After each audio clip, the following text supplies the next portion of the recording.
день, дорогие зрители! Я хочу коротко рассказать о деятельности аграрной науки. Аграрная наука исторически она существовала всегда, как в этих холодных землях, наших землях Олонхо, жил человек, трудился, и он всегда его сопровождала наука. Но мы его не чувствовали как бы так вот. А оно всегда было, потому что человек находил самые эффективные методы сохранения своей жизнедеятельности.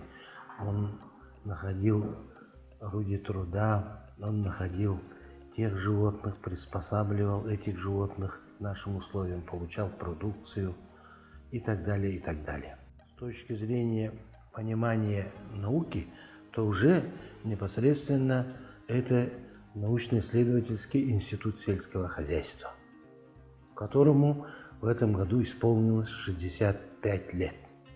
И наш институт, Якутский научно-исследовательский институт сельского хозяйства, в течение 65 лет занимался именно аграрным сельскохозяйственным производством, его научное сопровождение в виде ветеринарной науки, это защита животных, это зоотехническая наука, это выведение пород, это типов животных, гибридизация, проведение гибридизации, ну и, конечно, это растениеводство.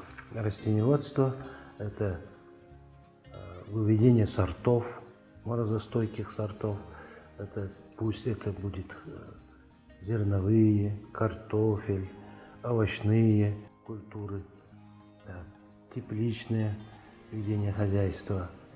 Ну и, конечно, это экономика.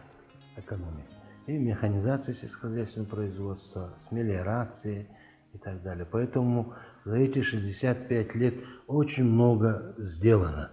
Но это период развития советской власти, период развития социалистической идеологии было, коллективными хозяйствами.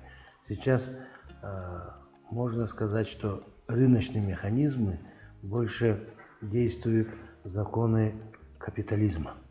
Наука, которая была приспособлена к социализму, вот претерпевает свои изменения и идет приспособление, приспособление к капиталистическому укладу. Во всем строях, пусть это будет социалистический или капиталистический уклад, да, здесь все равно эффективные породы животных нужны, сорта растений нужны. Это все может делать аграрный ученый. Поэтому любые задачи, которые перед нами стоят, наша наука справляется, но надо, конечно, этой науке развиваться.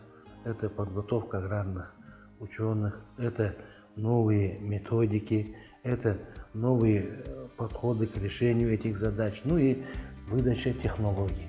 Со всем этим наш институт справляется.